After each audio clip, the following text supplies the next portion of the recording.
आज हम भिंडी के पौधों को बड़ी जगह पे लगाने लगे हैं। देखेंगे मिट्टी कैसी होनी चाहिए, खाद कौन सी डालनी चाहिए, पानी कब इस्तेमाल करना चाहिए और जहाँ पे हम पौधे लगाने लगे हैं उस फ्लावर पॉट का, टोकरी का साइज़ क्या होना चाहिए एक भिंडी के पौधे के लिए।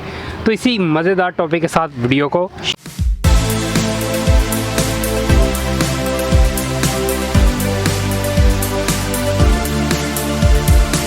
ये हमारी भिंडी की पनीरी तैयार हो चुकी थी जो हमने घर के अंदर तैयार की थी।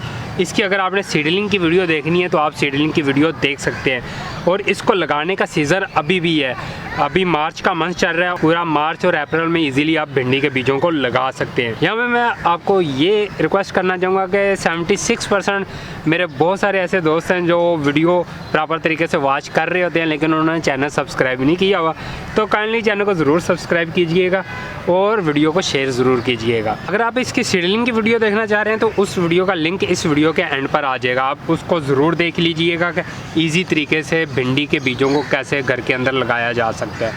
अभी ये देखें फ्लावर पॉट के अंदर किसी के हमने अंदर 3-3 बीज रखे थे और किसी के अंदर 1-1 बीज रखा था।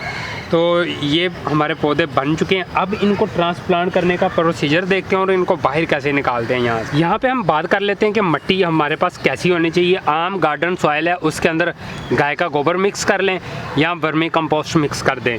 तो ये देखें, ये ऊपर मैंने जो बिखेरी हुई है ये वर्मी कंपोस्ट मैंने बिखेरी हुई है, तो आप वर्मी कंपोस्ट को मिक्स कर सकते हैं इसके अंदर। और मिट्टी की डेप्थ कितनी होनी चाहिए? मिट्टी की डेप्थ कम से कम 8 से 1 फीट के करीब होनी चाहिए, मतलब 8 इंच से लेकर 1 फीट के करीब गहरी हो और चौड़ी जितनी मर्जी आप ले लें वो आपकी मर्जी है। जिस जगह पे मैं लगाने लगा हूँ ये 8 इंच गहरी हमारी मिट्टी है, इसके अंदर हम पौधों को लगाएंगे। भिंडी के पौधों को बाहर निकालने का तरीका, ये प्लास्टिक के पॉट के अंदर मैंने इसको लगाया हुआ था, तो इसको यूं उल्टा करेंगे, मतलब ये फिंगर आपने रख के यूं इसको उल्टा करना है और पीछे से हल्का हल्का यूं करना है, ये लें और हल्का हल्का ऐसे कर लें ताकि वो मिट्टी इसके साथ जो जुड़ी है वो उतर जाए। ये देखें खूबसूरत तरीके से हमने भिंडी के पौधों को बाहर निकाल लिया है। अब मैं इसको यहाँ से अलग करूँगा, ये देखें जी, ये लें, ये अलग हो गया। अब इसको मैं लगा दूँगा यहाँ पे।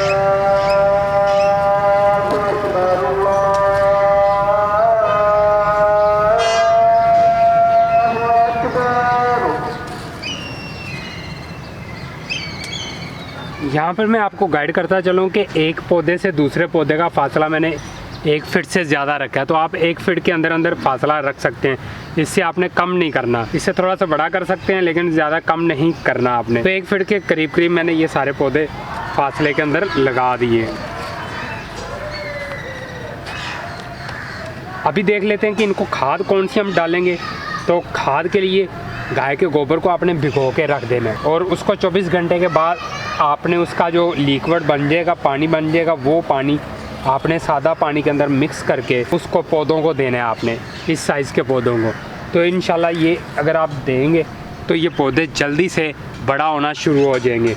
उनको नाइट्रोजन उस खाद के अंदर से मिलेगी, तो जब पौधे छोटे हों तो उनको नाइट्रोजन की बहुत ज़्यादा ज़रूरत होती है। पौधों की उस ज़रूरत को पूरा करने के लिए फिर हम गाय का गोबर, किचन वेस्ट, कंपोस्ट वगैरह इस तरह की चीज़ें ऐड करते हैं ताकि जो हमारे पौधे हैं वो जल्दी से वेजिटेटिव ग्रोथ को पूरा करें। जैसे ही पौधे हमारे ट्रांसप्लांट हो जाएं तो आपने फ़ौरन से पानी दे देना है। पहली दफ़ा पानी आप ज़रा भर के अपने गमलों को दे सकते हैं। तो एक गमले के अंदर 12 इंच का जो गमला है उसके अंदर सिर्फ एक ही पौधा लगेगा।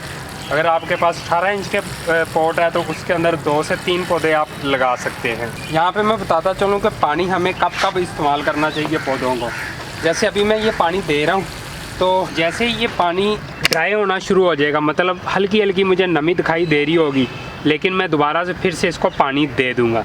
अगर मिट्टी ज़्यादा आपकी गीली है तो फिर आपने पानी नहीं देना, फिर आपने इंतज़ार करना है, उसे 1 दिन डिले और दे दें ताकि जब उसके अंदर वो जो अच्छी खासी नमी है, गीली मिट्टी है, वो ड्राई हो तो तब आप पानी दें। अगर बार बार पानी आप देते जाएंगे तो फंगल अटैक बहुत ज़्यादा होता है पौधों के अंदर। उससे बचने के लिए हमें पानी तब इस्तेमाल करना चाहिए जब मिट्टी हल्की सी नमी वाली रह जाए। मुझे उम्मीद है कि आपको भिंडी के पौधों की ये वीडियो अच्छी लगी होगी, तो वीडियो को ज़रूर शेयर कीजिएगा। तो मिलते हैं नेक्स्ट वीडियो के साथ, तब तक के लिए अल्लाह हाफिज़, बाय बाय।